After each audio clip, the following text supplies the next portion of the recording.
Welcome. This will be my video on Who Framed Roger Rabbit, the 1988 movie.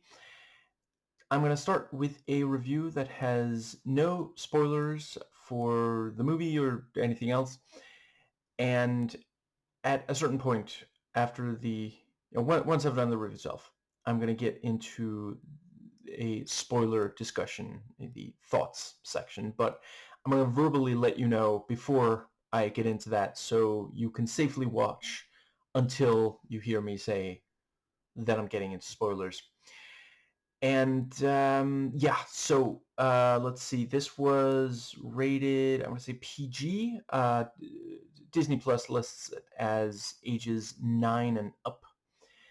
And that makes a decent amount of sense. I think an argument could be made that it should be just a tiny bit higher. I definitely don't think it should be lower. And yeah, I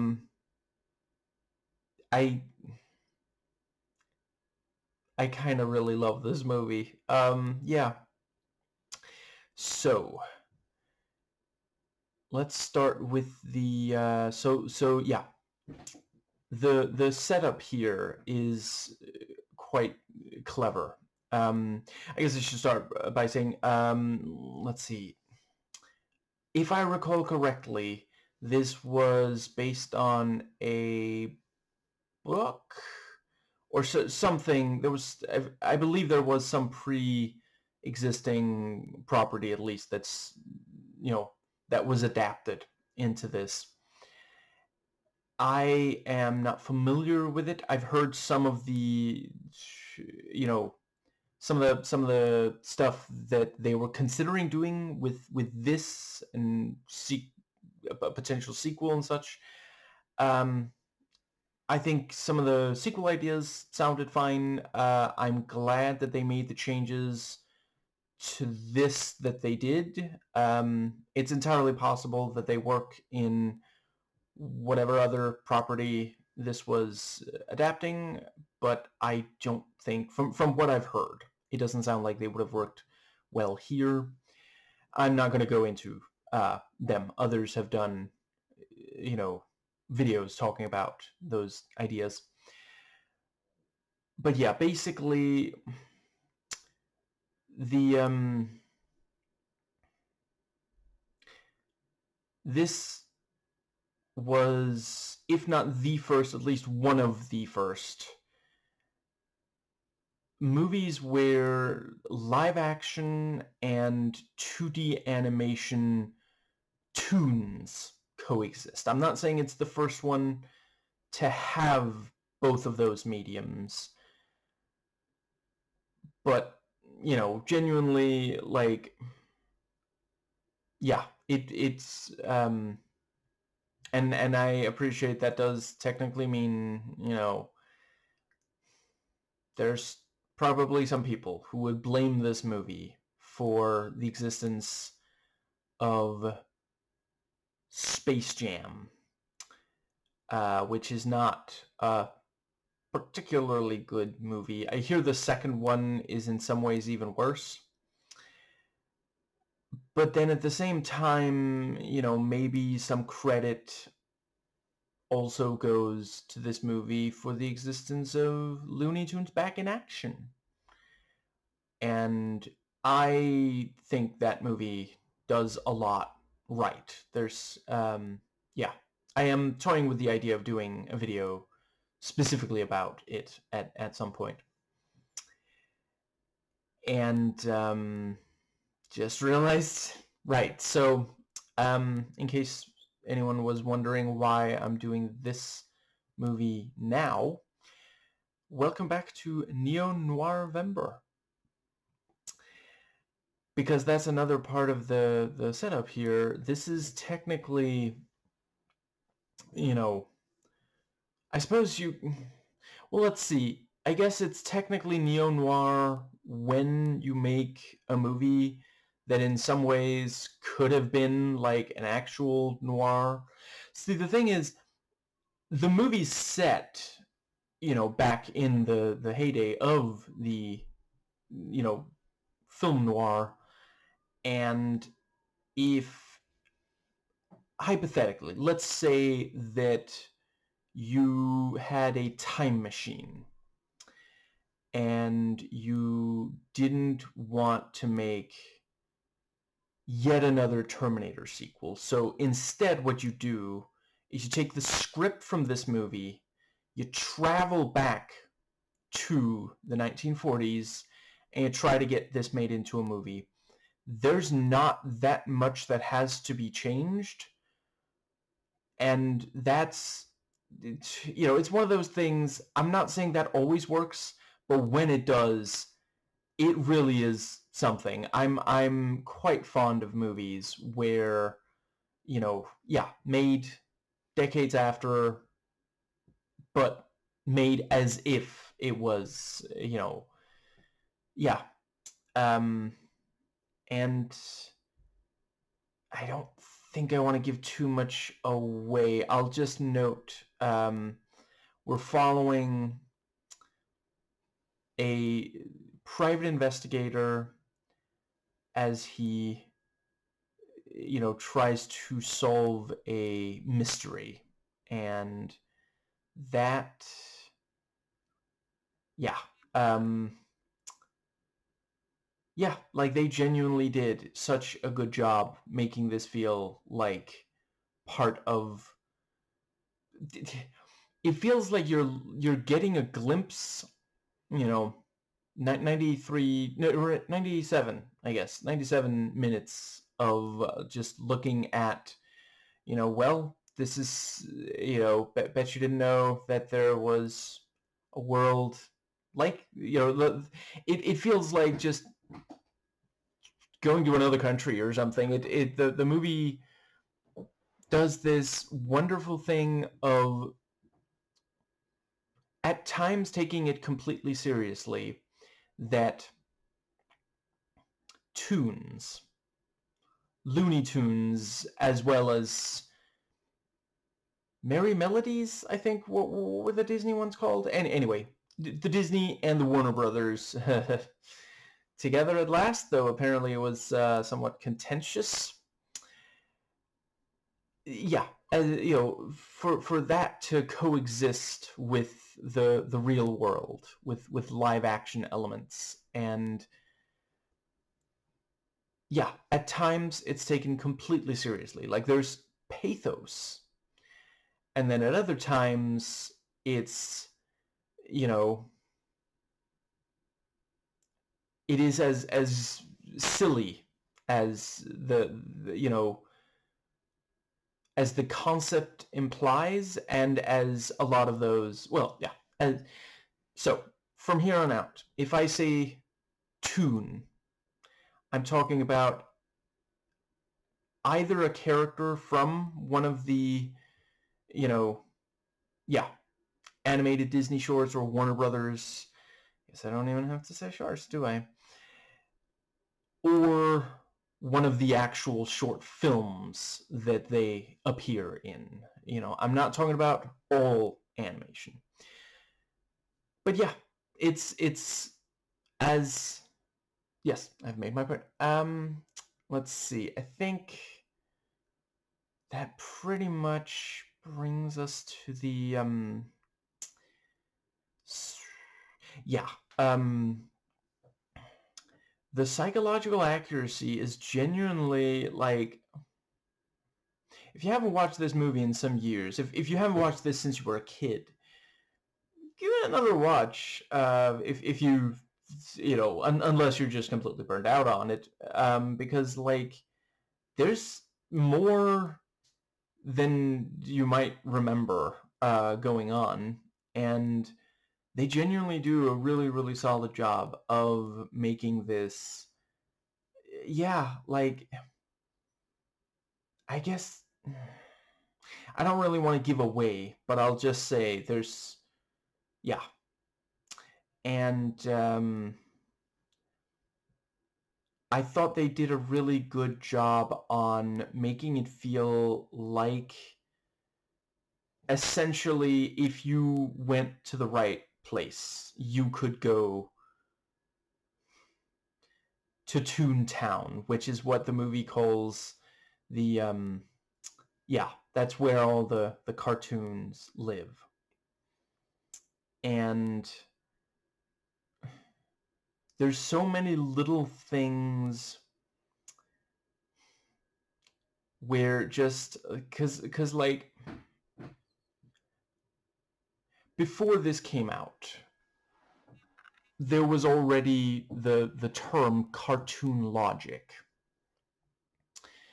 And this essentially is like, well, what if like a live action human being had to directly interact with tunes with cartoon logic, you know? And just there's so many wonderful gags based on that. And yeah, I don't really want to give too many of the actual gags away, but I will just note, you know, Acme exists in this movie, you know, yeah, and we do indeed see some of the products from Acme. And the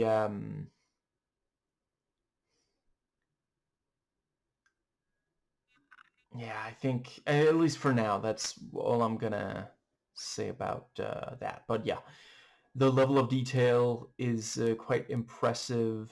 It really does feel like they sat down and thought of every gag that there was any way they could make work. Actually, I'm not entirely sure. Did they throw out any?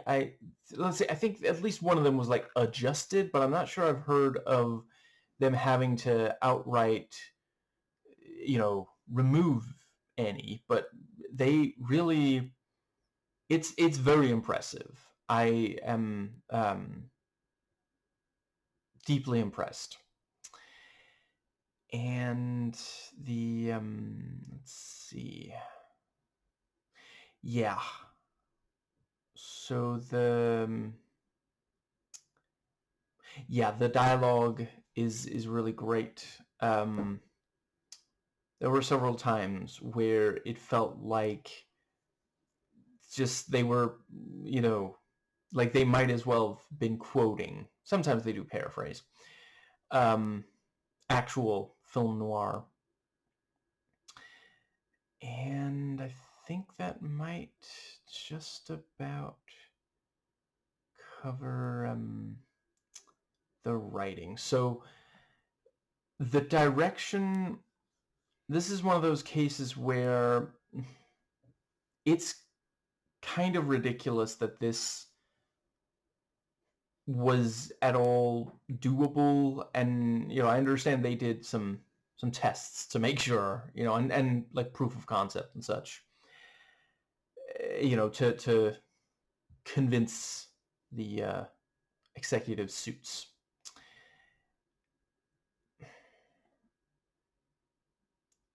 I guess I'll briefly note, I am not the biggest fan of Robert Zemeckis. I guess to get the perhaps most obvious out of the way, of the films I've watched by him, didn't love the 2009 Christmas Carol. I did, you know, at least one video on it, so I'm not going to reiterate here what I said there. There are a couple of movies that I've chosen not to watch because of stuff that, yeah, based on some of ones I have watched and things I've heard about those movies. And his, yeah.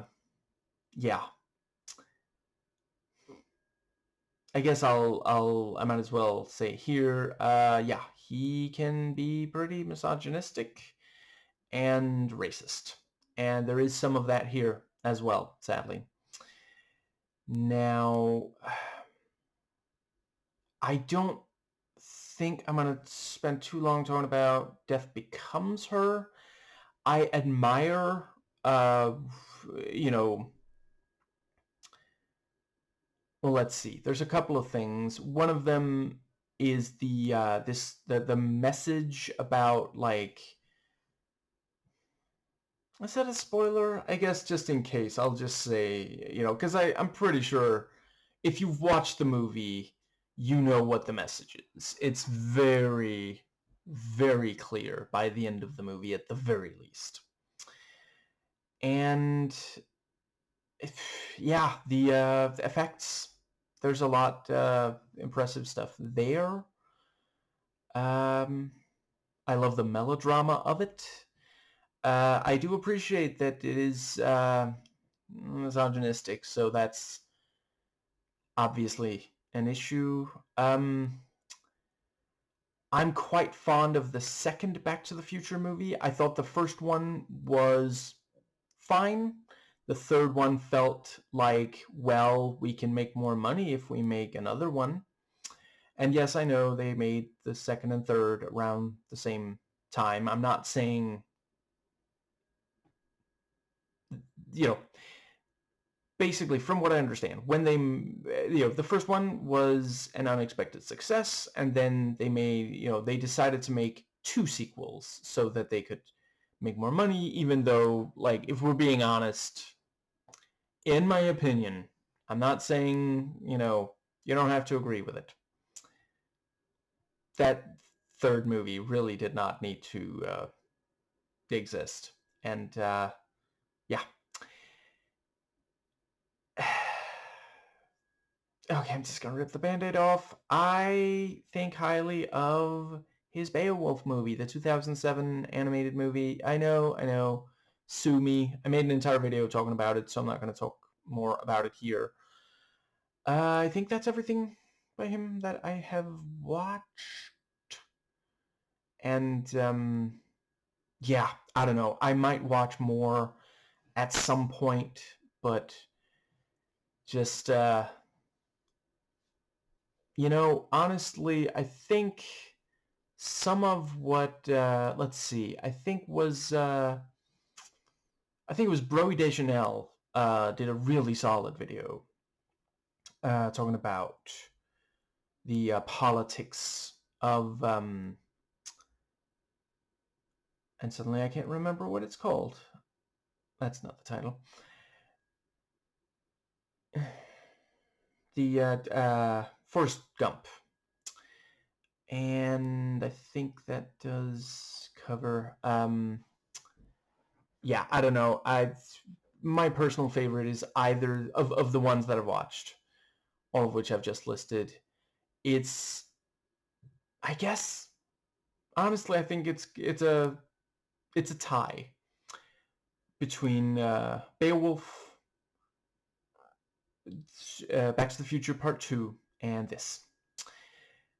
But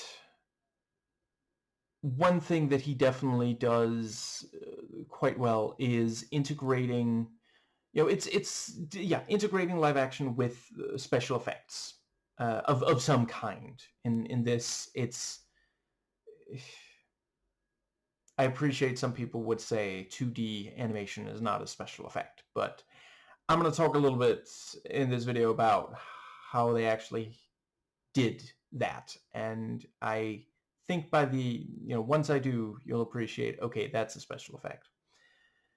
And yeah, I don't know. It's somewhat like, what's the name of the guy who did The Mask? Chuck something. I can't believe I'm blanking on his name. I'm quite fond of his work as well. Anyway, or his work, yes. But the yeah, it is basically this kind of, there's an adventure aspect of it, and he manages to make you really feel like these things are real physical object, even though, yeah, logically, that's not quite the case. And I've said it before and I'll say it again. I think film noir, when handled well, is one of those subgenres that you can introduce children to. Like, I appreciate, there's certainly some of them that I wouldn't want children to watch, but it is one of those, yeah. And this is a really good way to do that, actually, because it really does, like, I can imagine a number of people watched this as a kid and grew up, wanting more of these, because there's just, like, it's one of my favorite subgenres. And I think that does, yeah, it does well a lot of the stuff that really needs, for a film noir. You get invested in the mystery, and you find yourself trying to guess what the answer is over the course of it. And for my money, it is a satisfying one. I'm not going to give it away before I get into spoilers. And the yeah, just like the various characters you really feel for. Like, some of them you don't necessarily like, at least not at first, but I would argue that you're almost definitely going to feel something for at least something for every major character who appears in this. And that might just about, yeah. So the cinematography and editing, they managed to really perfectly marry film noir and tunes, and the yeah, I mean, there's classic shots that are right out of a film noir, and there's stuff that, yeah, you'd expect to see in, Looney Tunes or something. And the yeah, the production value is very high. There's one particular, if everything feels like they had to spend money to get it just right, and it never feels like they tried to find a cheap way to do something. And there's one particular thing that took a really long time, and yeah, I feel for the animators. I guess this is a decent time to briefly talk about. So I understand that let's see, I think at least one of the people who worked on this, and or at least one like animation legend, felt like it was wrong to, to do this sort of thing. And I would definitely say I am glad that not everything, like if every single time they made a, if, yeah, feature length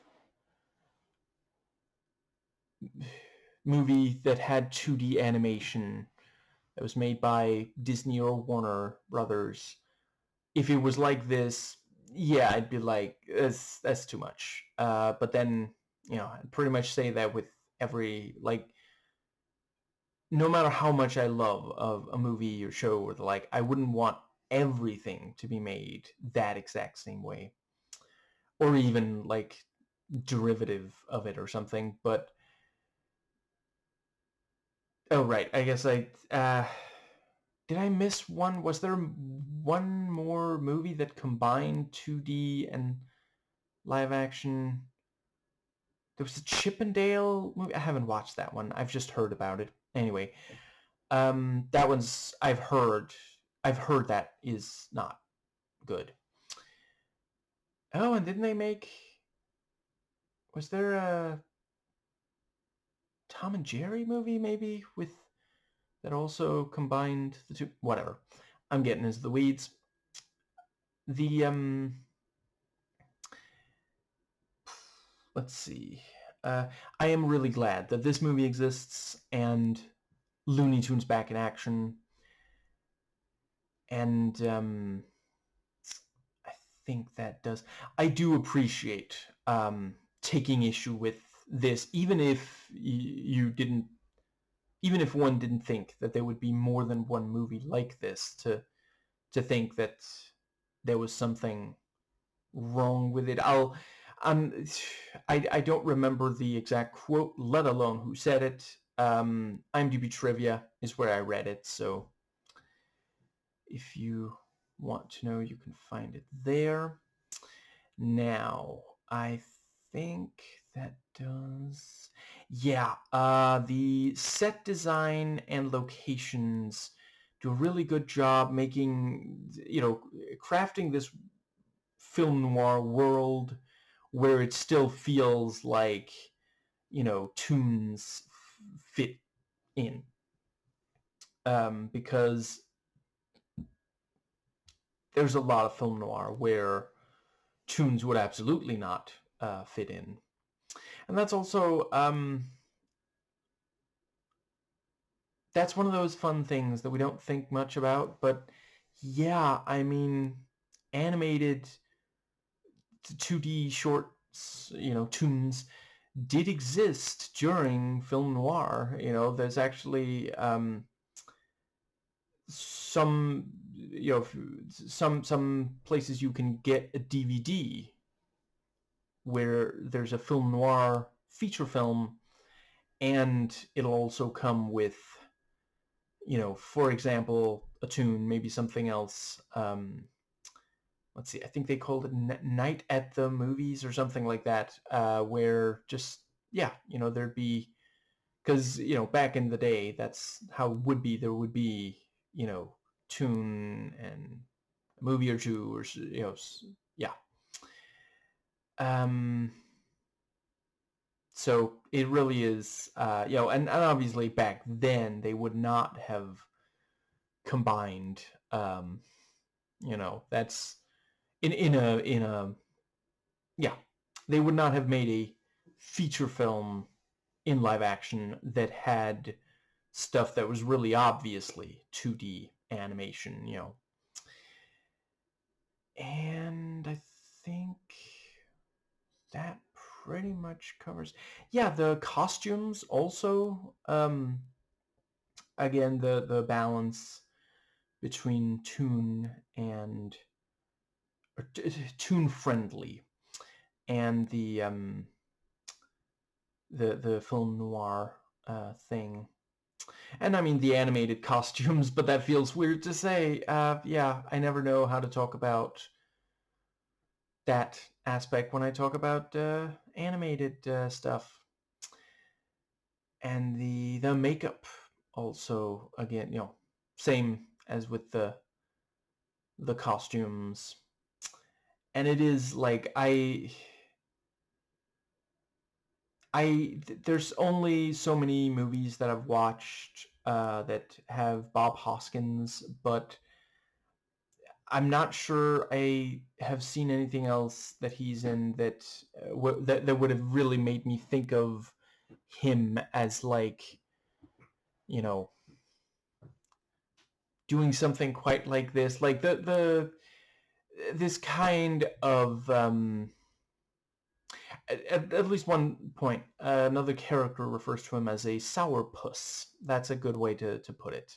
You know, that comes across in some of his other performances as well, but the I mean, even just the private investigator, I'm not sure I would have necessarily thought of, but he really does fit in just wonderfully. Like it genuinely feels like they took, you know, like in addition to it having lines that Bogey could have said to Bacall or vice versa.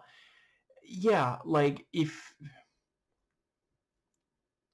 Humphrey Bogart, if you did like not necessarily like parody, but a loving homage, impersonation, you know, and also had him interact with tunes.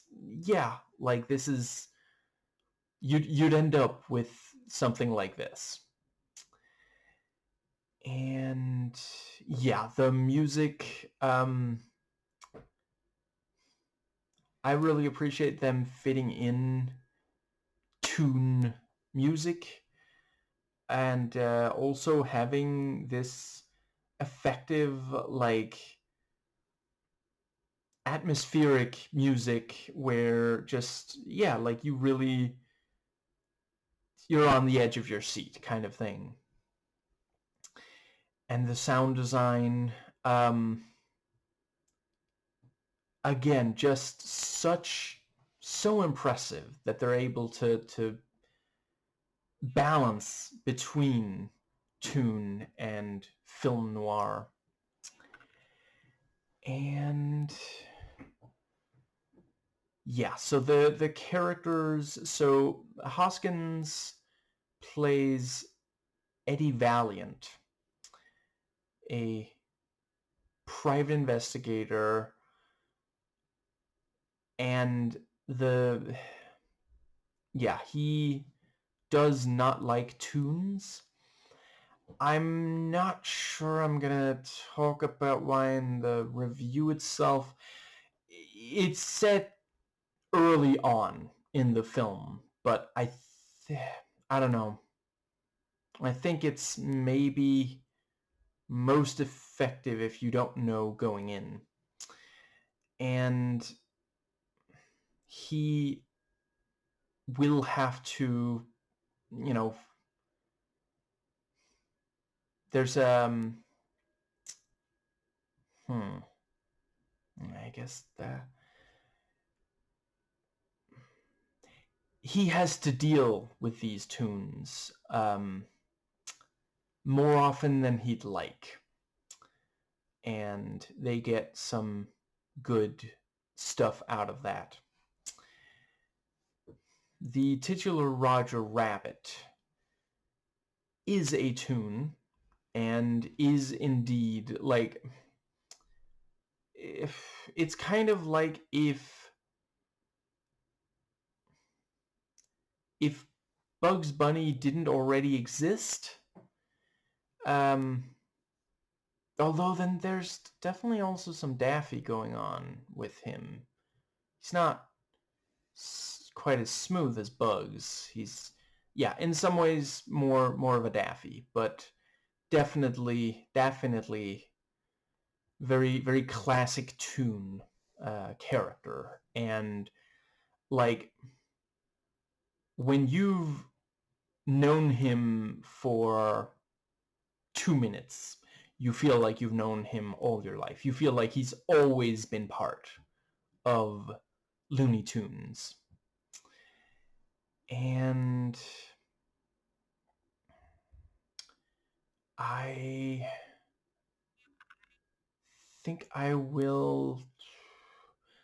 A lot of what I have to say about her will be for the spoiler section, but for now I will note, yes, you know, yeah, I don't even have to say, yeah, Jessica Rabbit appears in this. You know, everybody,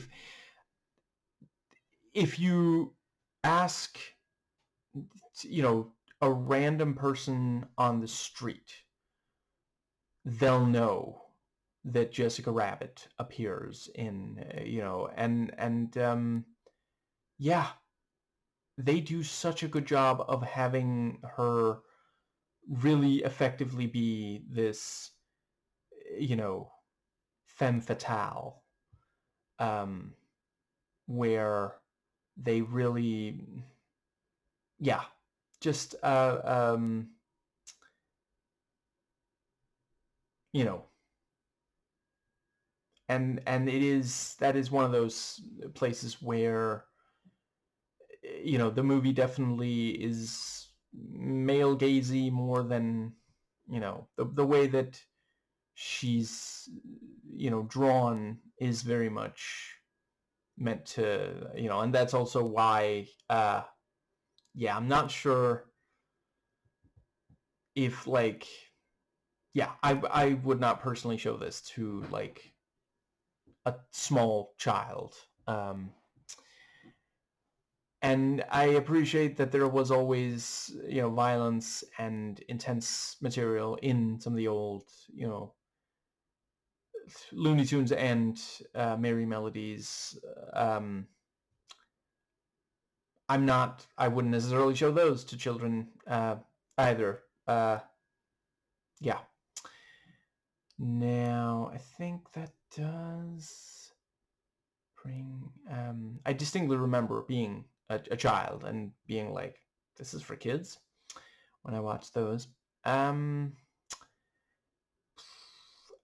think that might more or less cover... so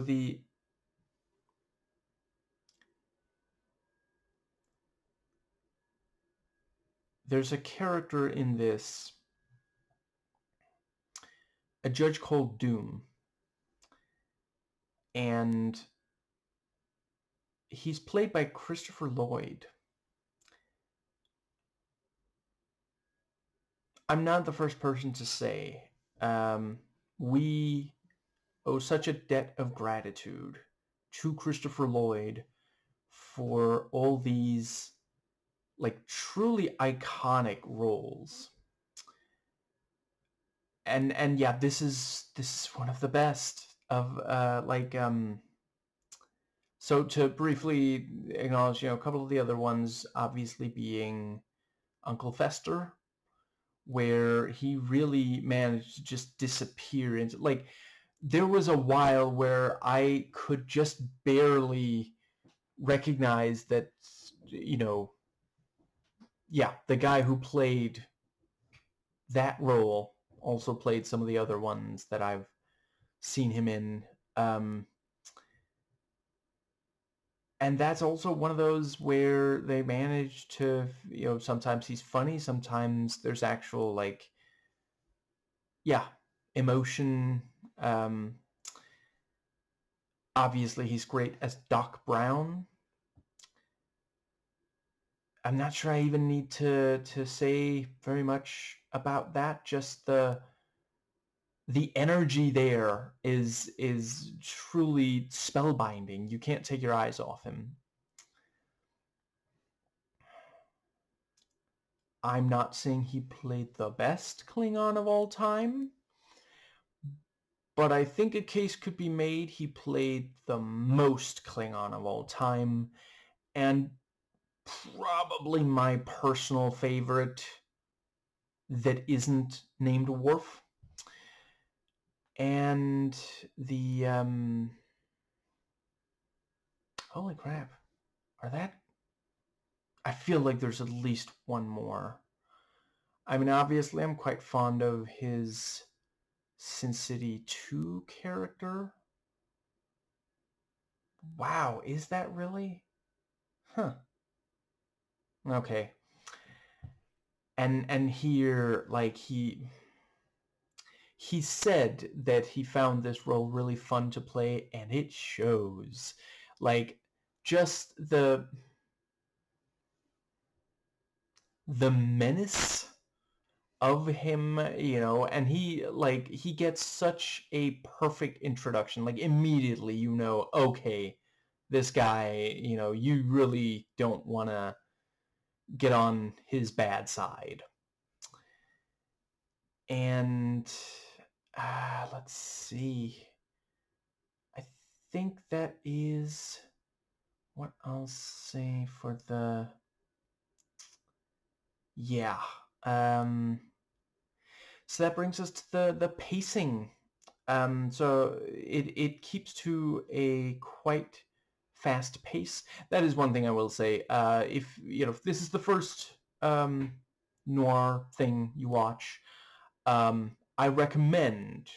I guess I'll just briefly note. So yeah, if you are like, okay, I gotta see some of the really old classic film noir. So in no particular order, I recommend The Maltese Falcon, The Big Sleep, Double Indemnity, and The Postman Always Rings Twice. Those are my absolute favorites of the... and the... yeah. Those don't move quite as fast as this, but then this is also, part toon, and it is, I don't know if we want to say for kids, but it's definitely not like, yeah, I'm not sure anybody would have taken their kid to watch one of aforementioned when they were originally in theaters.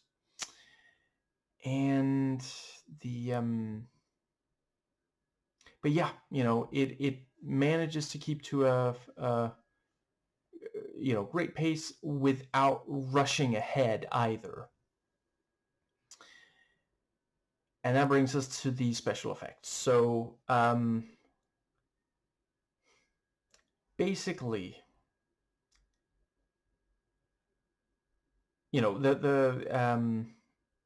yeah, they're truly amazing. Basically, what they had to do here was animate it so that they could, today, yeah, they had to animate it before the rest of the film, knowing how they were gonna put the animation on top of the live action, and then they had to get the do the live action, or maybe they were made somewhat at the same time, but one of the aspects that this meant was that they couldn't do a what's the word? They couldn't really trim the sort of yeah. They couldn't particularly edit once they had they made it the way that it had to be to fit yeah. I'm not the best person to explain this, but I'm sure others have done so. But yeah, today they do it in a computer. Stuff like this is much more straightforward. And yeah, they there's the right, and in addition to that, because one of the big things was they really didn't want for it to feel like the tunes were just like 2D on a flat background, which is of course what 2D animation technically, this was back when it was purely done in what's the word? It was the the animators would sit with pencil and paper, which again, today you can do it on a computer. But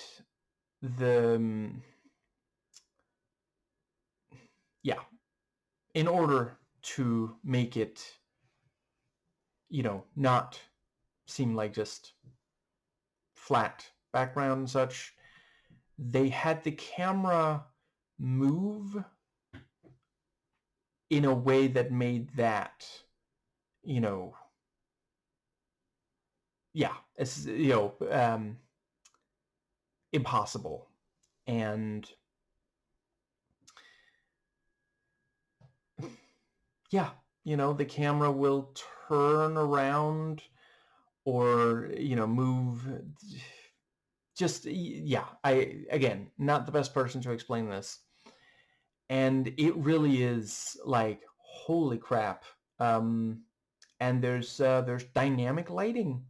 If a tune, where a tune is in relation to a light source, is reflected in the tune, same as it is in the live action elements, which of course it's easy, with the live action, well, not easy. I'm not saying lighting is easy. With that,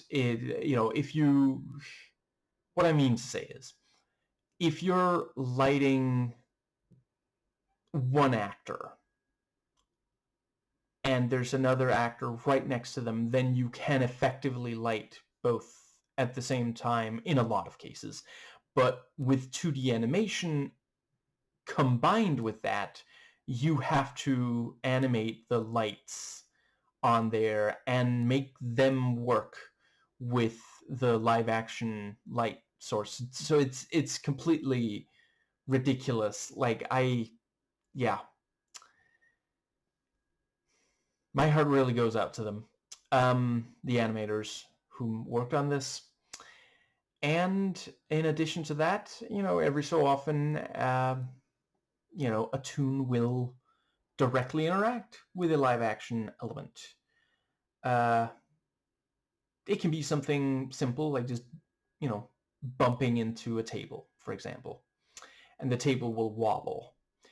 And they had to time that exactly right, and for some of it, they had to like set up like radio controlled effects for some of this movement. And the actors on set would have to, they had to make eye contact with characters that were not there, to an extent that just was not seen anywhere near as much back then. I appreciate today, you have stuff where everything is CG, so they're constantly having to do that. But and I think that covers the special effects. I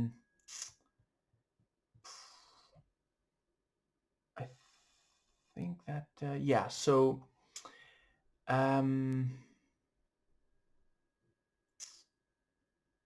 I guess that does pretty much cover. I feel like there's just one thing missing that I really wanted to go into. It's one of those things where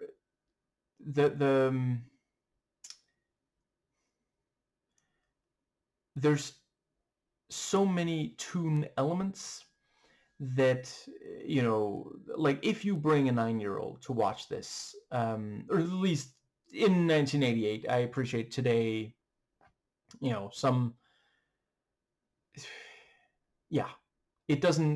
obviously doesn't move as fast as a movie does today. That's simply not possible. Wouldn't have been possible back then. But if you brought a 9-year-old to this in 1988, there's so many tune elements that they're not gonna get bored, but also not so many that it ever just feels like you're not seeing something really, impressive and kind of otherworldly without it without it putting distance between you and the subject, which, makes it all the more fun that Eddie himself is not super happy about all these tunes around. Yeah, I think that brings us to... I guess I'll briefly note, so most of the stuff that is not appropriate for kids is going to go over your kids' heads unless one of your kids is Drax. But there definitely are a couple of words and concepts that you don't really want them to be exposed to at this particular... Yeah.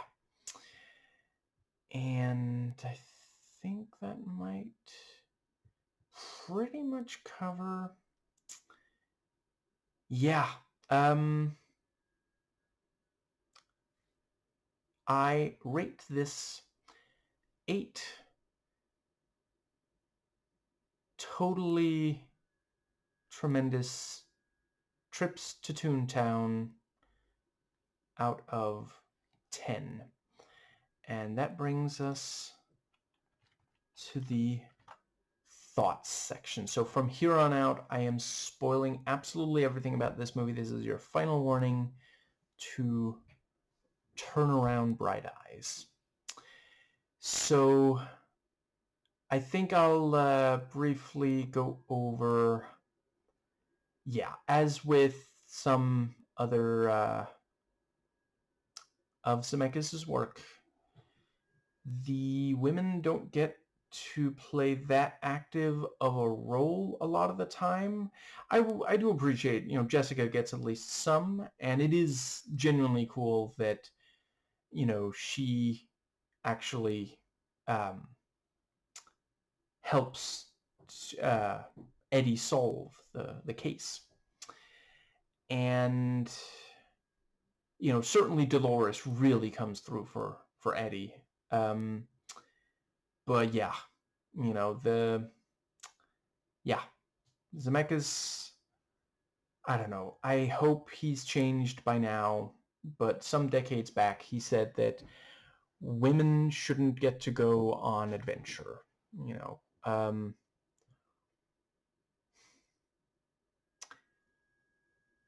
not unlike, what was that guy named? The one who had 1,000 faces?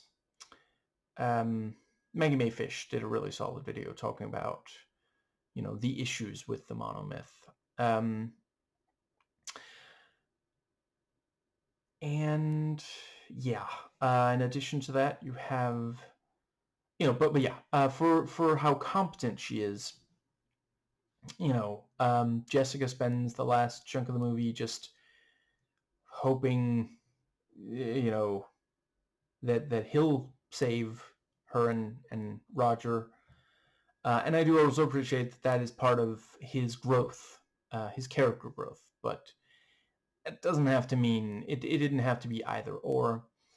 And Dolores is gone for a chunk of the movie. I'm not saying I don't understand why that is the case as far as, but just still.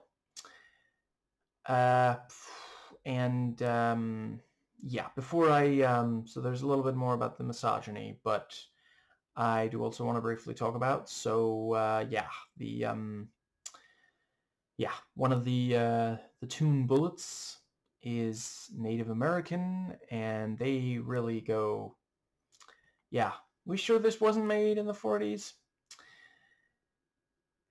It's genuinely wild that in the late 80s they could still make something quite that,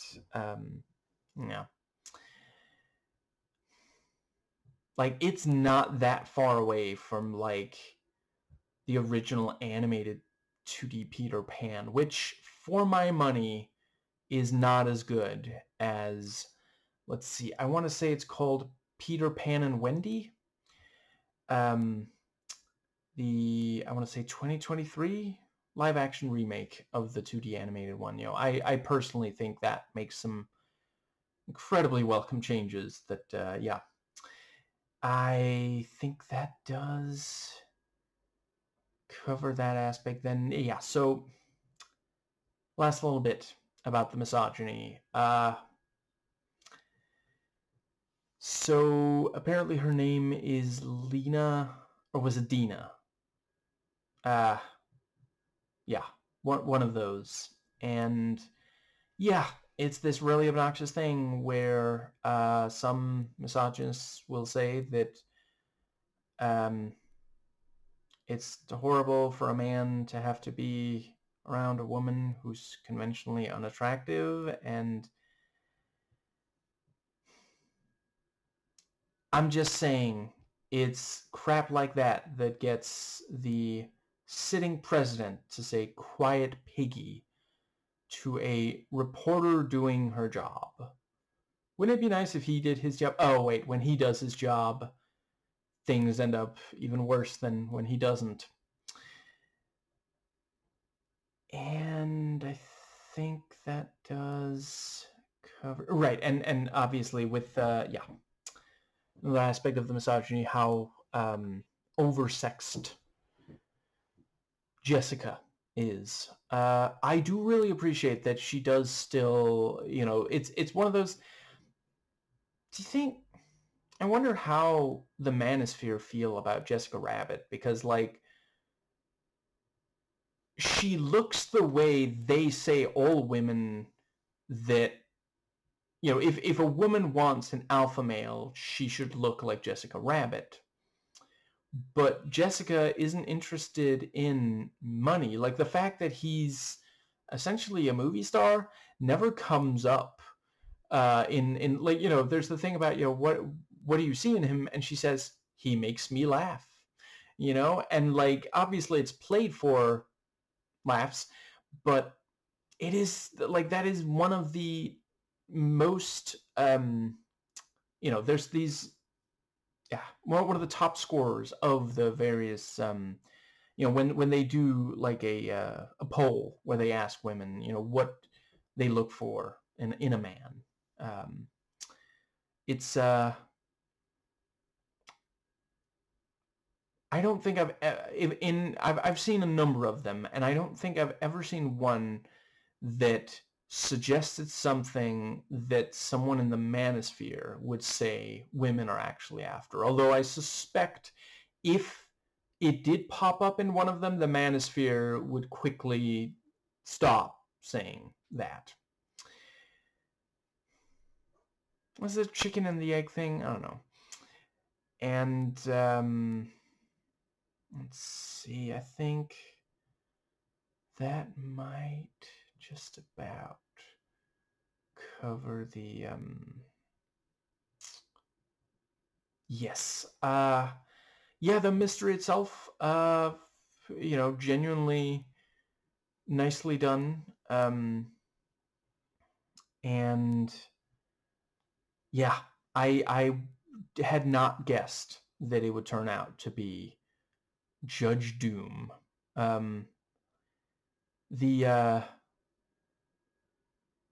and it's so basically the idea is that Doom is buying up through Clover Leaf is buying up all these different properties, and I do really agree with criticizing that, and apparently that was something.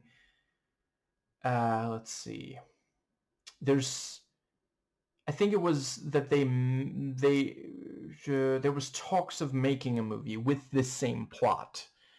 Is it a spoiler to say which? I guess I'll, just in case, not go into it. But yeah, there was a movie that was meant to have a sequel that had this same basic plot. And yeah, it's incredibly important point. I hope it didn't... I hope it, like, stayed with a lot of the kids who watch this, as children. Because, like, in the real world, you know, outside of Toons,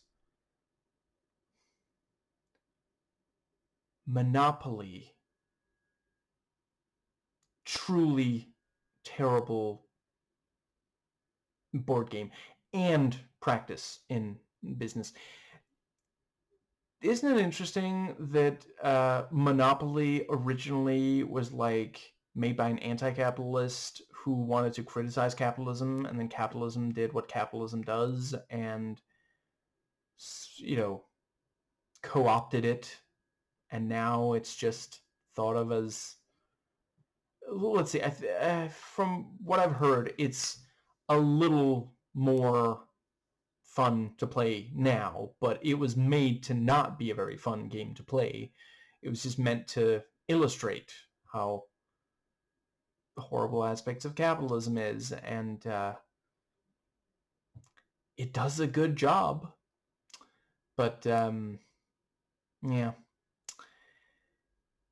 I think that does. But yeah, you know, they do a good job here of you know, underlining why, you know, monopolies are a bad thing, because he's talking about delivering a truly terrible service, and people aren't going to have a choice because, you know, like, he's going to monopolize transport. And the thing is, what they describe, you know, that's one thing I will say. I think if this had come out in the 1940s, the actually I forget when the freeway, not that I was there for it, but I read somewhere when freeways were, you know, first thought up and put into practice. But yeah, you know, obviously if the movie came out before freeways, that might have been, you know, but you know, people wouldn't have fully understood. But yeah, like in 1988, when he's talking about like freeway and, you know, I'm going to call it the freeway, there's going to be billboards and all this stuff. Yeah, you know, a lot of people watching would have known exactly what he was talking about. And yeah, I mean, it is interesting because, like, that's those, yeah, this movie provides a really strong counter argument, not that we needed more of those, against, you know, freeways. Like, public transport is much better. And if you're someone who can't stand public transport, if you're in America and you can't stand public transport, think about why it is, and if maybe it's because the government doesn't put enough money into making sure it's safe, rather than that there's actually something inherently wrong with public transport.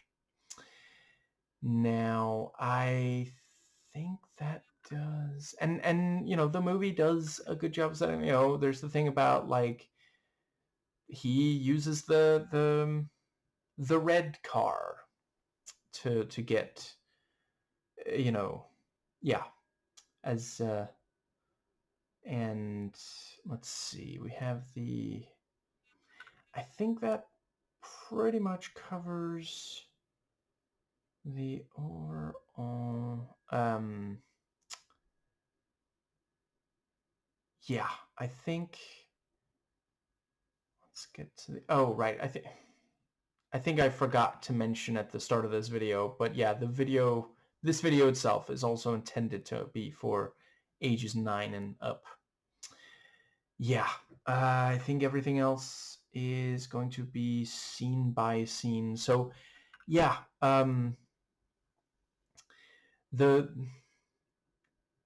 they do a really good job with the first maybe 2 or 3 minutes or so. Yeah, you know, it's this thing of the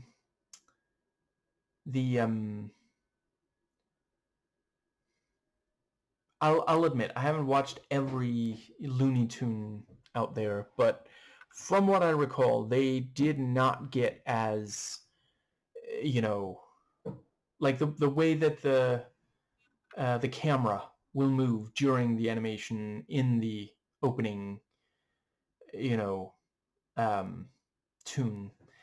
Yeah, that's it. I think it was something they did to sort of in a way show that this is a world where tunes can move like that, and also like easing the audience into it. But yeah, it's fun that it starts with, because like that's the thing. Like if you showed this to someone, if the first time someone saw this, they were used to the way movies used to be, in a movie theater after a cartoon, yeah, they'd be like, oh wow, I didn't realize we were still doing this, and then it turns out, no, this is in the world of the movie, which like Looney Tunes like to play with meta. That is a pretty common thing across a number of those. And yeah, like it's genuinely, yeah, a couple of minutes of a cartoon plays out, and then suddenly, someone yells cut, and the camera pulls out, and we're seeing live action interact with 2D with tunes. And yeah, you have this thing of like so the mother of baby Herman is this big pair of legs, which like, yeah, I mean, that is okay. So it's like forced perspective. Well, not forced perspective. You know what I mean. I forget what it's called, but yeah, making something bigger for the camera so that you can have it in frame with something that's the normal size, and yeah. And yeah, like he can't remember his lines. They're supposed to be stars, not birds, when he hits his head. Like, so that's how that works when a tune is seeing stars or birds or something. They have to remember which of those it is. And then, we see, yeah, like they can just take that, they can get hit a lot with and be fine. He says, no, look, I can do it, I can get it right, and hits himself in the head. And it's essentially the equivalent of someone saying, no, I swear I remember my lines, and then trying to recite them and getting them wrong over and over. And the let's see, I think that does pretty much cover. Yeah, so that brings us to the thing with let's see. Then yeah, so Eddie is hired to take some photos to yeah. And yeah, the thing about, so Dumbo is flying around right outside the window, and he works for peanuts. I'm not made of stone. That made me laugh. And the let's see, yeah, the thing where they accidentally drop one of the crates, and then they have to get the tunes, who are unruly and thus cannot be ruled.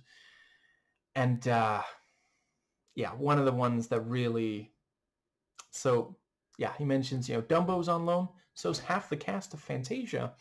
And we have one of the hippos, and in order to help clean up, they get they play the music so that the sentient what are they called again, the brooms, so that they'll help clean up after. Yeah, that was a lot of fun. If you've never watched Fantasia, just once, I'm not talking about, I haven't, wait, did I watch the no, I don't think I ever watched the 2000. I guess I will soon, won't I? Because I'm still working my way through some of them rewatch. I'm almost done with the ones I have watched before. The next one I'm gonna watch is the original Mulan. So I'm getting to Fantasia 2000 pretty soon. But anyway, the original Fantasia, 1942, I want to say, something like that. Okay. If you don't have the most amount of patience in the world, I don't know, maybe you'll want to fast forward through some parts, though I personally, don't give me anything about like, oh, only if you were like from 1940s. No. I'm pushing 40, and I used to watch that when I was like, before my age hit double digits, and I loved it. I watched it just, oh wow, I guess, has it been a year by now? There's a lot to love there. Not the biggest fan of this Sorcerer's Apprentice live action movie, though there's definitely stuff that works about it. The fact that magic has rules and consequences is very appreciated. And it was interesting seeing the female co-lead in that. Later did The Clearing. And I'm pretty fond of her in The Clearing. And I mean, I had heard that before that she did more conventional, kind of straightforward stuff, and that was definitely what that was. Yeah, I think that does cover that. So the yeah, and you have the thing about the let's see, I guess. Yeah. So that's when, so Eddie says, he doesn't work with tunes anymore. So we know there's a story there. And then we're told, oh, don't worry, this club, it's served by tunes, but they're not allowed to be customers. And this is definitely something that I wonder, maybe, is it that kids watching this didn't get it? I guess it's possible they rejected it, or did... Yeah, because there's still a lot of racists, and that is an actual really strong... Like, the entire movie is essentially, it works well as a metaphor.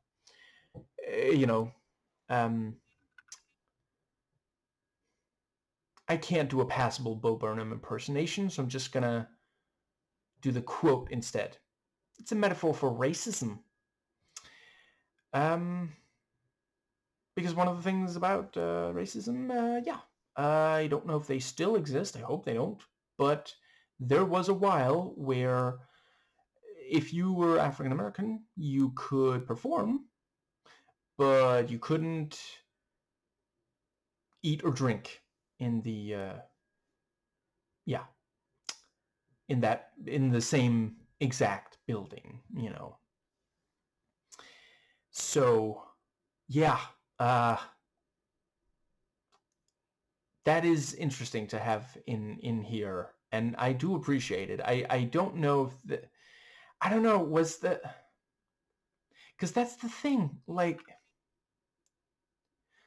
so the movie's intensely racist against Native Americans, but at least as far as the metaphor goes, it supports non-whites, whites in this case being like the live action humans, who I suppose are... Wait, are they exclusively white? I'm not sure I can think of a person of color.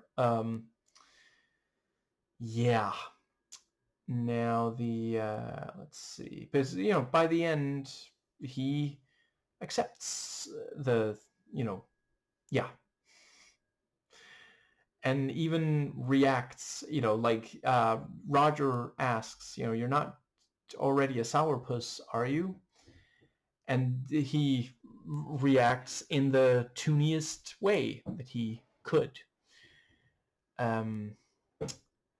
Because back then, toons committed sexual assault. I mean, that is one of those things. It's in a very high number of these. Yeah. I'm not just talking about Pepe Le Pew either. But yeah. The let's see. Right. The fact that he, one toon committed one murder. Okay, that makes it sound like I'm minimizing it, but he blames all toons for a single murder. So and by the end he even yeah, that is of course the thing. Like, oh, you're not going to be racist anymore if you just get to kill the one member of the ethnic minority that you have a problem with. But yeah, for a while there, he was Liam Neeson running around looking for just any black person to yeah. The let's see. And that's not me making something. That's something Liam Neeson himself has said, that he thought it was showing, but he didn't realize how bad it made him look. But yeah, there are a number of people who hate an entire group of people. I suppose it's not purely racism; it's bigotry in general. But yeah, because of the actions of one or a few. But yeah, bigotry, brain rot. Bigotry is not rational. Anxiety never is. And that's why we have to, acknowledge when something is, bigotry or anxiety of any kind, and try to process it instead of acting based on, anxieties. I think that, but yeah, so, he gets the, there's there's $100 in it for him, and he gets half now, half later. And yeah, the check doesn't get him onto the thing, and he sits at the back, and the kids give him cigarettes, which is just, stop giving him cigarettes, you're a kid. He just looked nervous, and the yeah, I think, yeah, so the actual club, yeah,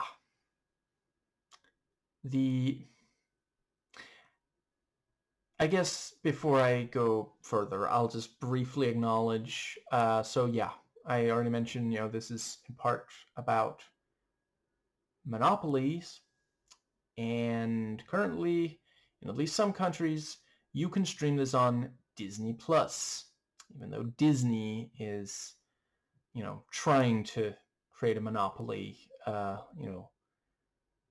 gathering other companies like their Infinity Stones. Disney and an anti-monopoly message. That's ironic. Coincidental. But yeah, apparently there's a very specific reason why for example, the fact that let's see, Donald Duck and Daffy the Ducks. You know, they tend to appear on screen at the same time and for the same duration, and also there's other, when Mickey is using a parachute, so is Bugs, which, I mean, I get that Mickey and Bugs are the two, like, mascots of these two companies, but personality-wise, they really aren't that similar, the way that Daffy and Donald are, but I guess they went with the mascot thing, and it does also really, that's that really fascinating thing about Disney, this really kind of soothing and very family friendly image, when in reality, Walt was, he treated his employees quite badly, something that remains true to this day for the company, not Walt himself. But it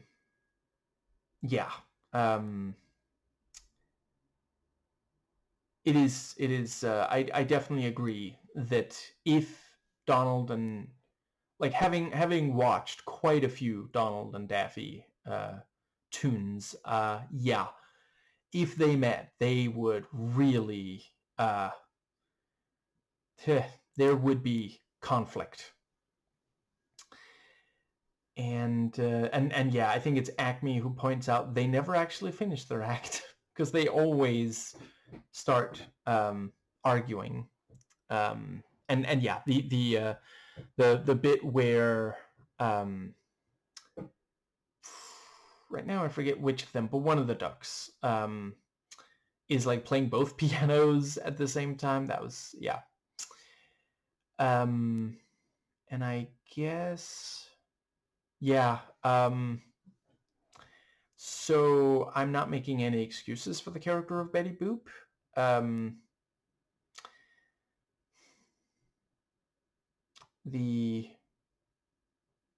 You know what? If I think I'm just gonna leave it at there's at least one really, really disturbing aspect about that character. But I told myself and you that I'm gonna try to keep this ages 9 and up. So I don't think I'm gonna get into it here. But yeah. But I do appreciate the thing about, well, I haven't gotten a lot of work since the movies went color.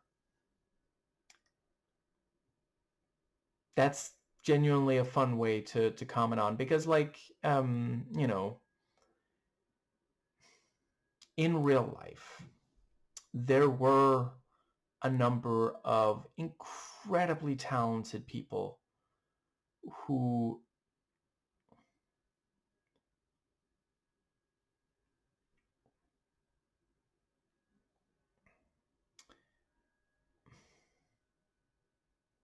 I can't help it. I can't make that joke. It's too okay. I was gonna make a joke about how, the people who are black and white in real world are also, weren't hired once, movies start to have color. But no, in reality, I don't know. Recently, there's been a couple of times where I couldn't help but crack at. It's not that I think the joke is just so funny. There's just some, I don't know. Maybe I'm finally starting to grow a little bit of too much self-respect and dignity to make such bad jokes, but I don't know. But in real life, when movie, at the very start, movies were silent, and there were a number of actors who people didn't want to hear, so they just didn't get work anymore after the yeah. And I think that does cover that. Yeah. The act that Jessica does is, yeah, really does a solid job of feeling like, one of those acts. I don't know the exact right term for it, but yeah, this sort of thing of, yeah. And I really appreciate that, yeah, so the thing about, saying, should we play patty cake? And then they do. That wasn't a euphemism. They actually just wanted to play patty cake. And I really love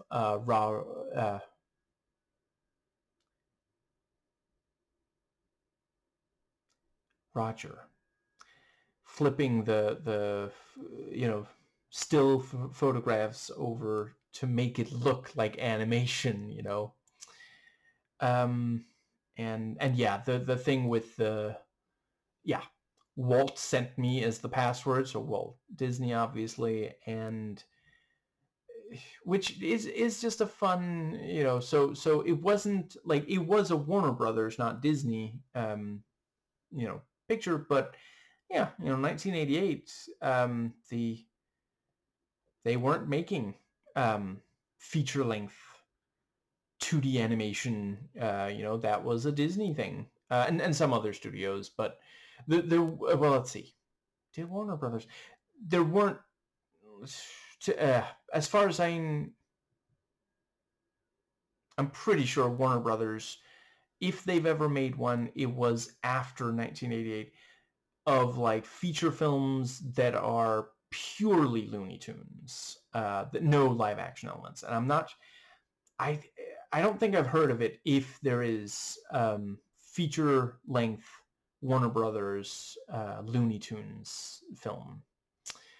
And that's also, yeah, part of you know, they managed to do, it's the kind of thing where it's difficult because the Looney Tunes work well in these short bursts, in short films. And the, you know what, I'm just real quick.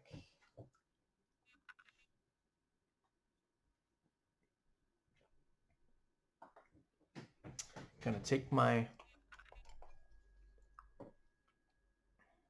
there we go, medication for my physical pain. I was told it's important that I take it at a very specific time of day. Now, yes, so the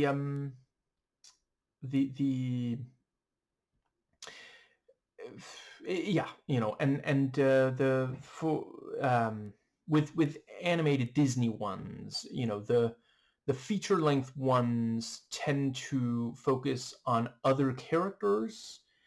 For a while they would do like famous written children's stories or fairy tales, that sort of thing. Or they would, stitch together several short films with some of the Disney animated, yeah. And yeah, this and the and Back in Action, both,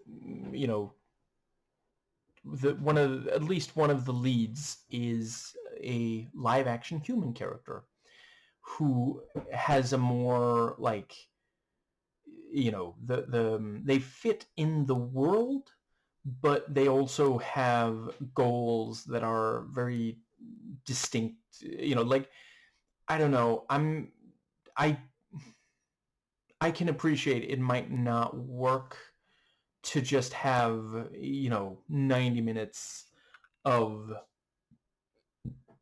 a story driven entirely by a Looney Tune or, yeah, a tune. I think that does cover the let's see. So yeah, he Yeah. The thing about the monkey suit, and let's see. I think that does cover.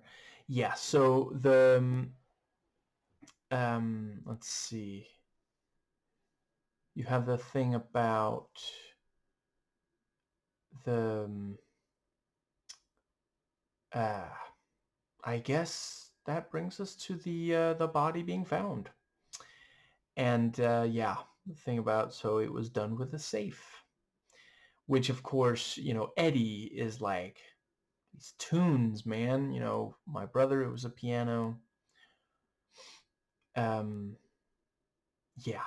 And let's see. Um, I do also appreciate the fact that when Eddie gets money, he throws away his own bills, but he tries to pay Dolores back. So that was a good, yeah, a good character moment. He does really want to do right by her. And the thing about, there was a time when they went together on, this vacation. And now he's, you know, just focused on this, yeah. But yeah, so the body, yeah. Um, and they're trying to avoid breaking open boxes and such, and we have the gag hammer introduced, which is important at the very end. And I think that might cover the let's see. Yeah, what was the other thing? Um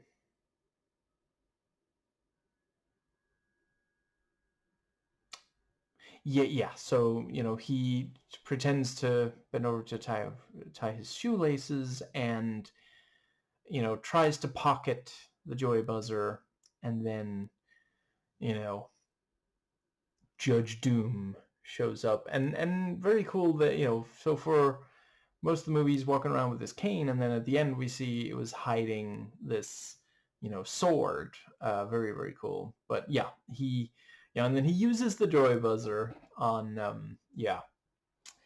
And yeah, Judge Doom caught what none of the cops on the scene did. The hiding of evidence.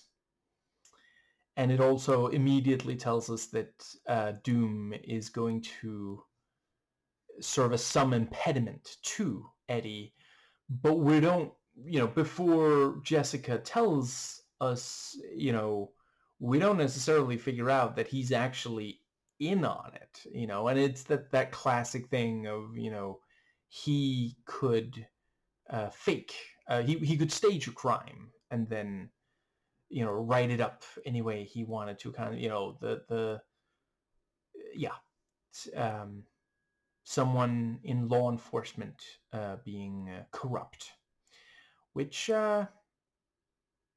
is one of the more realistic aspects of this film. I guess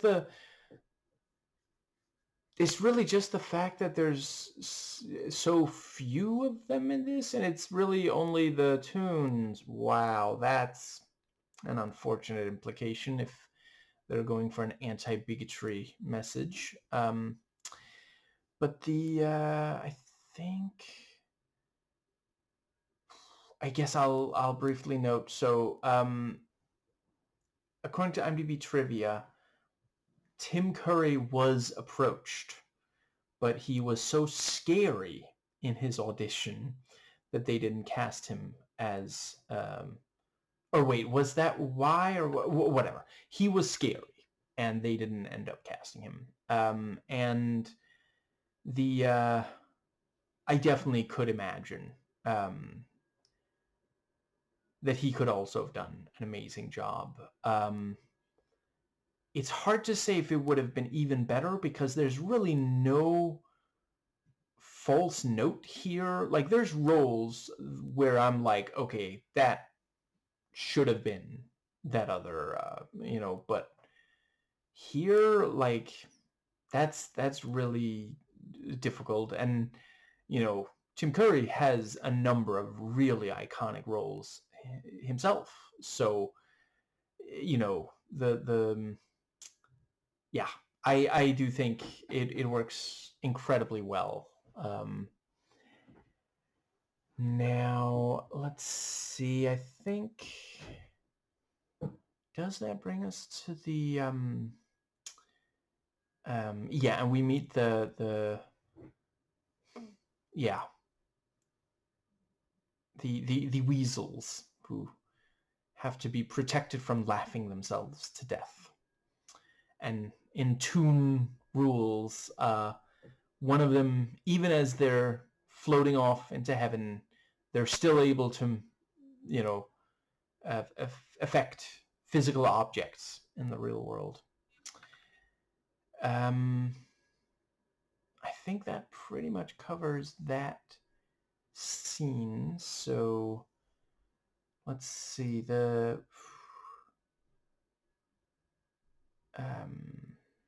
yeah, I guess that's when he goes home to the oh, right, yeah. Jessica shows up and slaps him, blaming him for getting Roger to commit murder.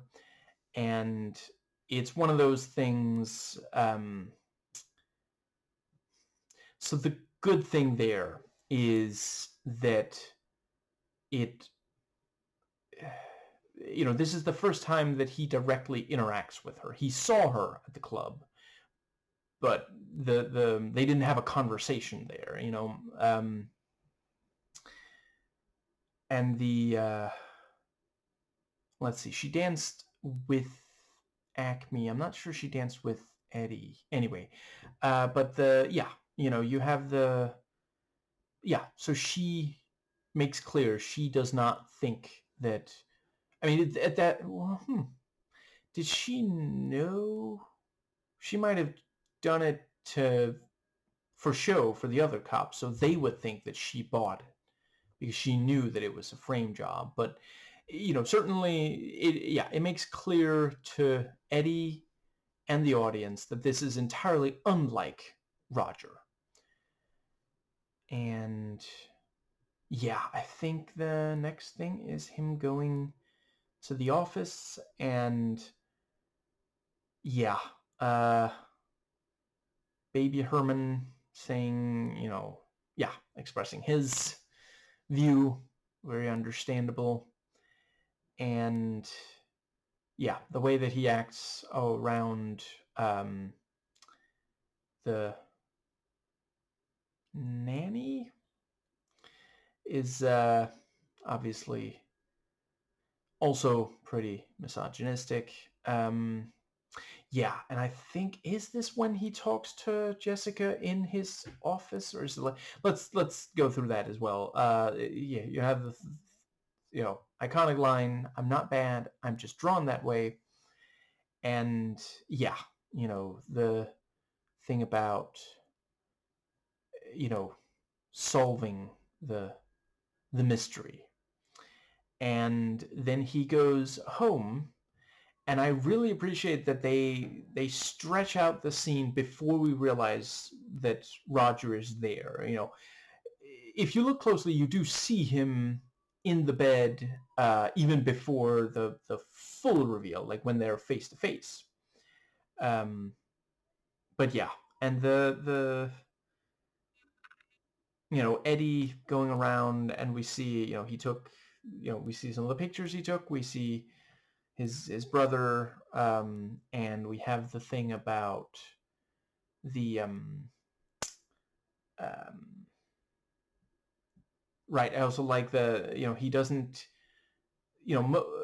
before near the end of the movie, he doesn't carry a gun these days. He carries a bottle of some kind of liquor. Yeah, not not kids film material, probably. That aspect, I mean, and others. But the and it's a big character moment for him when he dumps the contents of the bottle and then grabs a gun. But yeah, I think that brings us to so yeah, he gets into bed, and then Roger, and the thing about who knows you're here, not a soul.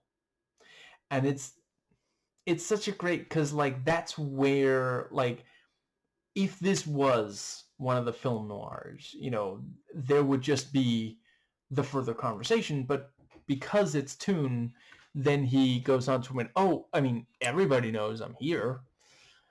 So then the weasels show up, and he has to hide Roger, and then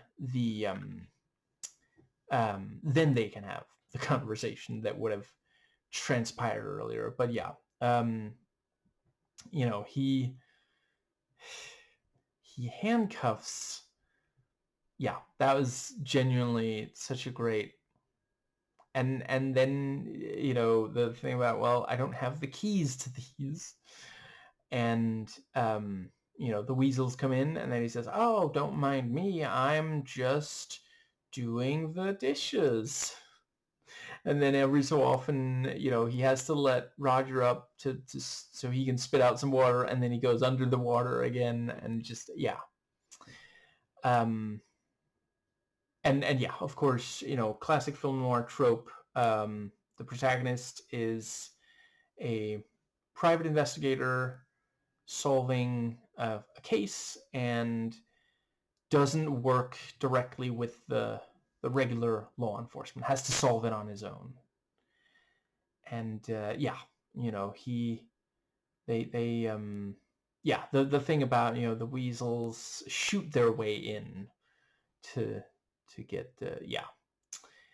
And I think that might cover the let's see.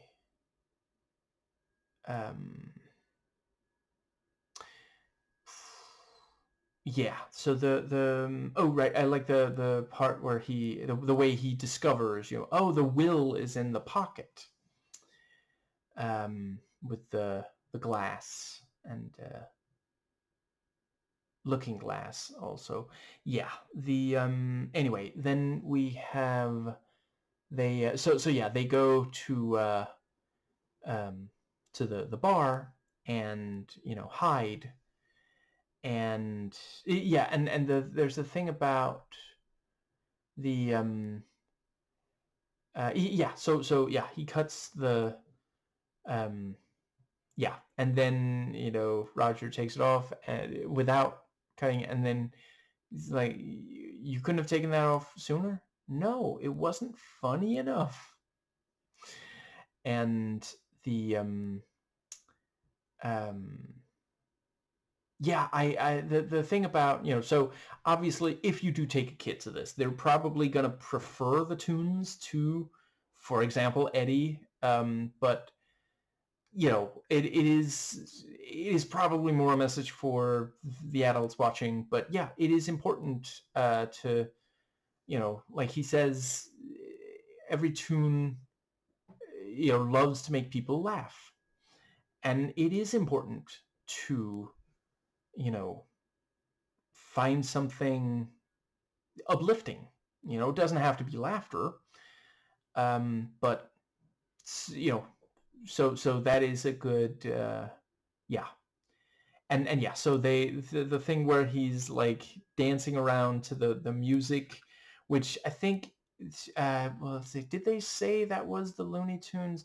When Judge Doom looks at it, he says what was it, the merry-go-round broke down or something, which I understand is the actual name of the yeah, the theme song to the plays at the very start of Looney Tunes. Or was it Merry Melodies? It's one of them, at least.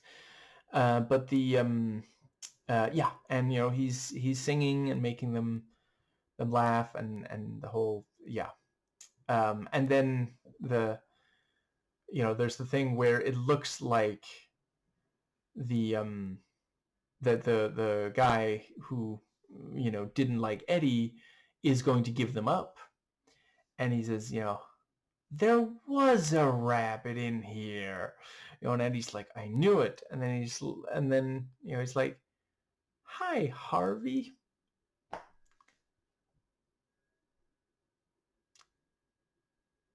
I appreciate that. Yeah. I'm gonna say that movie's from the 1960s. Is that right? Harvey, the Invisible Rabbit. Yeah, that's so that movie was like over 20 years old by the time this one came out. So, the kids watching mayhaps did not know it, but yeah, that's I quite appreciated that. Let's see. I think that does, and that is also, there's some meta stuff going on in that one as well. Yeah, I think that brings us to the. So yeah, Judge Doom is not a fan of that, but he does the shave and a haircut, and no tune can resist it. Which, yeah, there's that feels like something that makes sense with the way tunes. Yeah, they can't. Yeah, and it is really clever, the thing about the he's about to dip him, and I like the detail also that he wears rubber gloves, which when you first watch, you don't necessarily think, why is he putting on a rubber glove to to dip the shoe, but it maybe also, I don't know, maybe there's some kind of, it might not like kill him the way it does to tunes, it might not kill a human, but it might be really uncomfortable or something, but, and also the thing about, oh yeah, you know how we thought there was no way to kill a tune? Well, Judge Doom found a way, which also means he's killing his own kind. Yeesh. I mean, I know Eddie doesn't like tunes, but like the police force seem, like they don't, nobody says anything about the weasels working, that's like, it doesn't seem like everybody hates tunes the way Eddie does. So, he didn't have to go there, but he did. And yeah, the fact that the chemicals, the chemical mix are kinds of things that used to remove, say, color or ink or something like that, so yeah, that is, if one were to kill a tune, that is how you would do it. I'm not giving anybody any kind of advice here. I think that does bring, but yeah, so he's about to dip him, and then, because we saw the effect drink had on Roger earlier, yeah, he's like, well, you wouldn't refuse him one last request, would you? And he's, the reason he says sure is that it'll prolong the execution, not because not because of mercy, but yeah, and then he has to convince him. That was also, I get that, obviously when Jolene says, this is no time for a drink, she thinks that this is still him doing, but you could have just said, like, it's not for me or something, but instead he just, yeah. Moving on. But the but yeah. And Roger doesn't want to drink. And so he has to do the classic, duck season, rabbit season, to get him to say the other. And yeah. Let's see. I guess that gets us to the part with the let's see. Wow, that might actually get us. Am I really not missing anything? Okay, yeah. So you have the meeting Acme, and Roger is just supposed to keep a lookout, and gets knocked out, and then yeah, because Jessica didn't want him risking his life, and the yeah, the thing about I have the will. The question is, do you have the way? That's the kind of thing. I could hear Boki say that. I'm not sure that's a direct quote from any one of them, but that's the kind of clever wordplay and just smooth silk, just wonderful dialogue. Yeah. But yeah, you have the thing about the let's see. Yeah, it turns out that's yeah. He claims to have the will, and it turns out that was technically the will. The love poem that he wrote was actually the will. And he thought he was grabbing blank paper.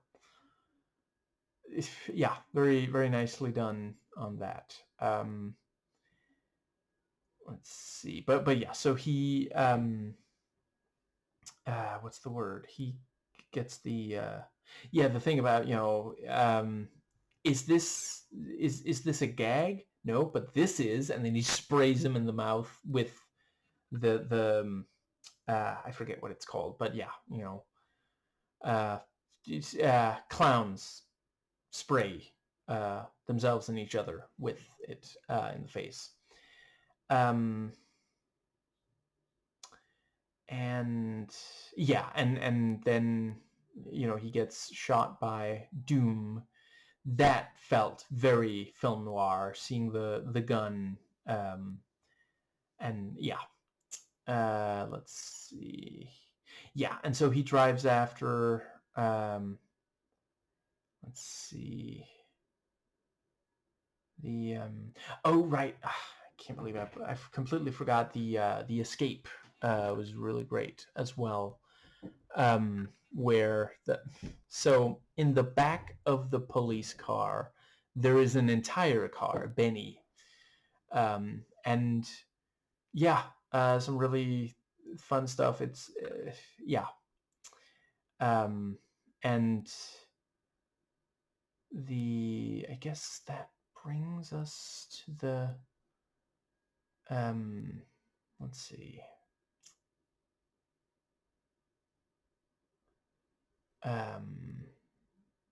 Okay, yeah, the let's see. Then we have the so when I will say I do appreciate the Toon gun, and the bullets being alive, and the thing about dum-dums, which kids look up when you're older when what dum-dum means in that particular context.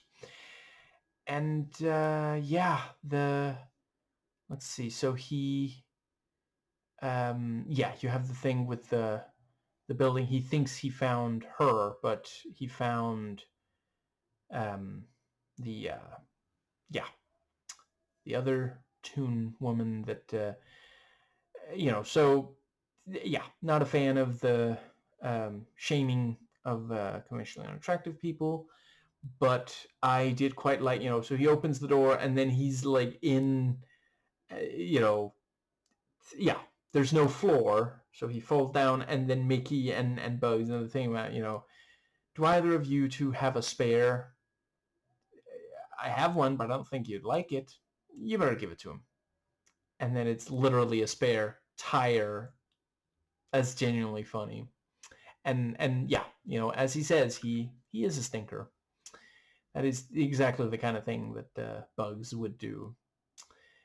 And it's especially funny because they're gonna be okay, say the words, if they do give him their,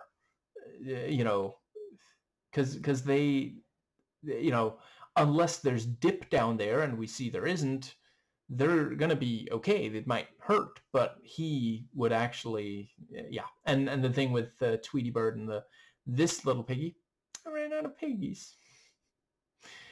And the let's see, yeah. So let's see. We have the thing with, yeah. I liked when so Benny, yeah, they accidentally crash. And I liked, even Benny is trying to make a good impression on Jessica. But the yeah. Let's see. Once Roger needs a ride, and the car gets in the car and then drives the car. I mean, he's not wrong that certainly Roger is not the right person to be doing this. I think that might make... Yeah, I think that brings us all the way to the... Right, I did like so near the end of the tunnel to Toontown, you get this song that I wonder if it's supposed to be like a take on It's a Small World After All, or whatever it's called, the from Disney parks, from that particular theme ride. But yeah, and seeing Eddie like so angry whilst they're singing about, there's got to be some nice things in this, just, yeah. Let's see, and hi Eddie, bye Eddie. And yeah, I think that does bring us to the yes, so they get to where Judge Doom, possibly related to Doctor Doom, is yeah. And the let's see, you have the whole thing about how he is going to yeah, we get his entire plan explained, and the thing with let's see, yeah, right, and Roger actually fighting through his fear and going and helping, and ultimately he needs Eddie's help as well, but yeah, it's not nothing. And the I guess that brings us to, yeah, and we get a reminder of, careful weasels, you don't want to laugh yourselves to death like your hyena cousins. And the yeah, as soon as Doom is has left, then Eddie starts acting like a toon, and like genuinely a good performance. Like, it's really impressive how, like, Hoskins, like, I appreciate some of the stunts were not done by him, I'm pretty sure, at least, but the even just like the singing and dancing and such, he still manages to, it feels like it's still the same character. So, like, let's see, is it Roger who determines it? I think Jessica's the one who doesn't realize. We realize, oh, he's doing something. Like, this is not, because yeah. And that is also, a fun thing, because that's, what have we not seen in any Looney Tune? Well, before this one, a human being doing stuff like that, in live action. And they even managed to work in a banana peel.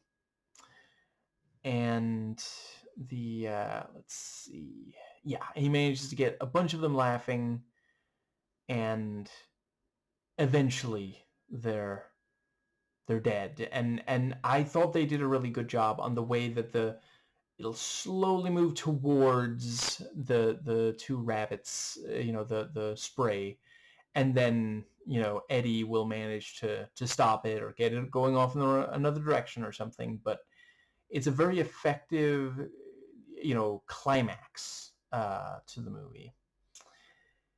And a lot of tension and suspense there, as in other parts, but the very most of the entire movie.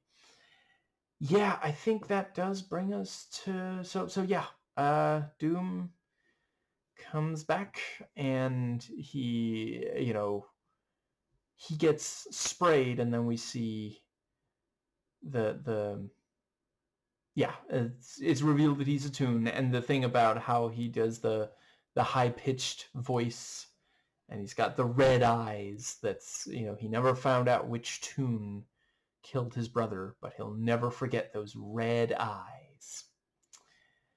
And let's see, I think that might just about bring us to, yeah, that's another, yeah, Judge Doom melting. Like, holy crap, I am not sure I would show that to a child.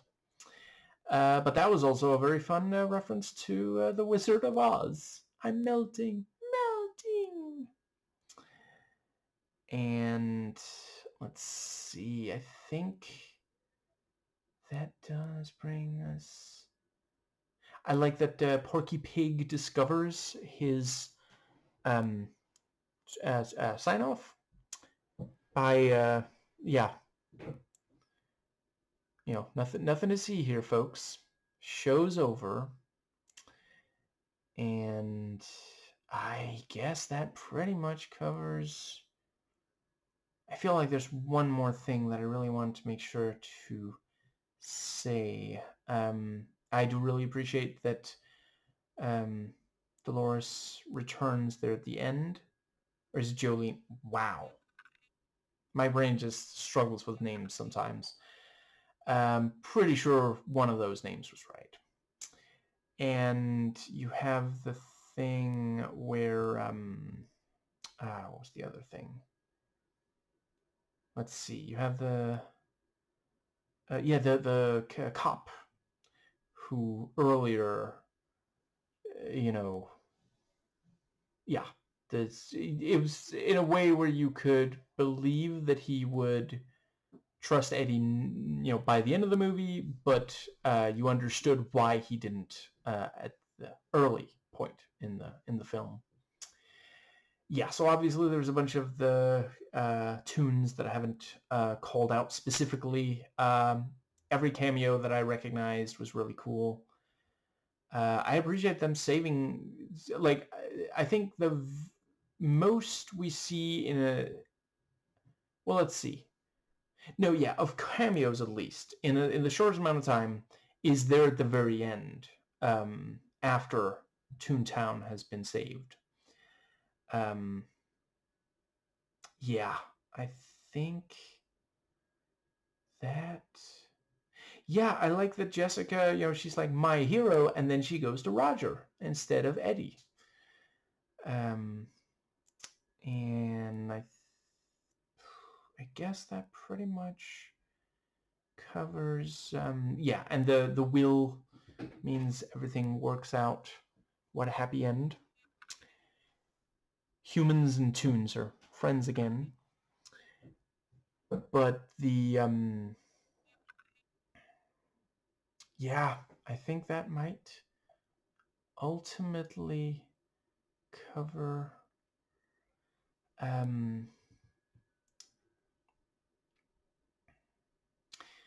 swear there's one more thing, and it's right on the tip of my tongue. Yeah, I think they did a good job with Jessica. Like, for a while, you don't quite know what to make of her. And yeah, like, it does look like she's the one who tries to shoot Eddie, and does shoot Maroon. And I guess I kind of like that they're near the end. He does manage to produce, now I forget. I think it was stars he was supposed to see there at the start. And yeah, by the end, he's back to his old self.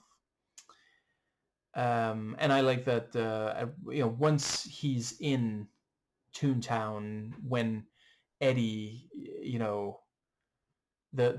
yeah, he hits his head, and we see the eggs hatch the birds that then fly around his head.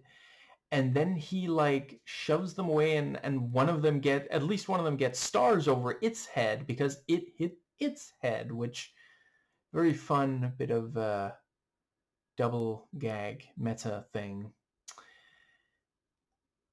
I really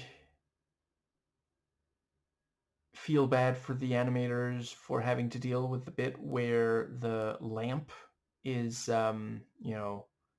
like going back and forth, and there's toon elements that they have to deal with there. That's a lot. Let's see. I think that might just about...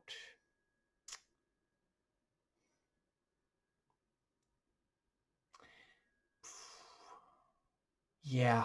I don't know. I'm not sure I can think of what that last thing was.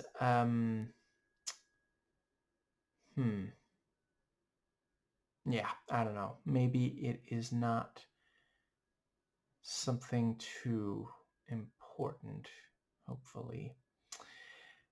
But yeah, I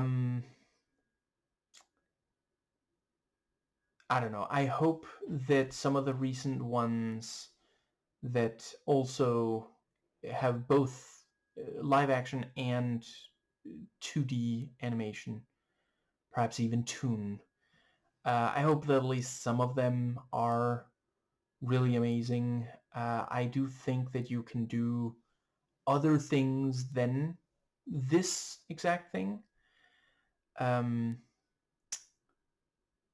Yeah. I don't know. Let me know if in the comments if you think there's a specific one that you'd like me to watch and maybe do a video on. As mentioned, I think honestly it's probably just a matter of time before I do Back in Action. I'm really not sure I'm gonna do Space Jam, not even the first one. But the certainly I could imagine the let's see. Yeah, I don't think I want to speculate, but yeah, one thing that this also had that you don't see in the tunes, the actual physical, like, long time consequences to the different ones, the different when something breaks or the like, or someone gets injured that isn't a toon.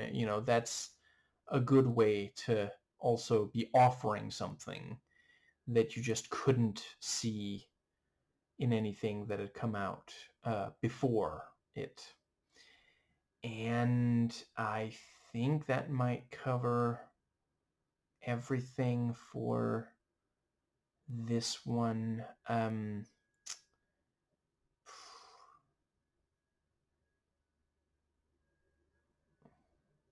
It was a little interesting that so I read about this one that Bill Murray was considered for Eddie, and I could definitely have seen that. You know, the he's one that I would have like, yeah, if he had played Eddie, then the moment that he appeared on screen, I would have been like, of course, that, yeah. But you know, he did end up being in at least the first Space Jam. I have no idea about the second one. So I guess he really, really badly wanted to do one of these, and maybe was so excited about it that he didn't read the script. Or maybe he just thought it was the other Coen's brothers.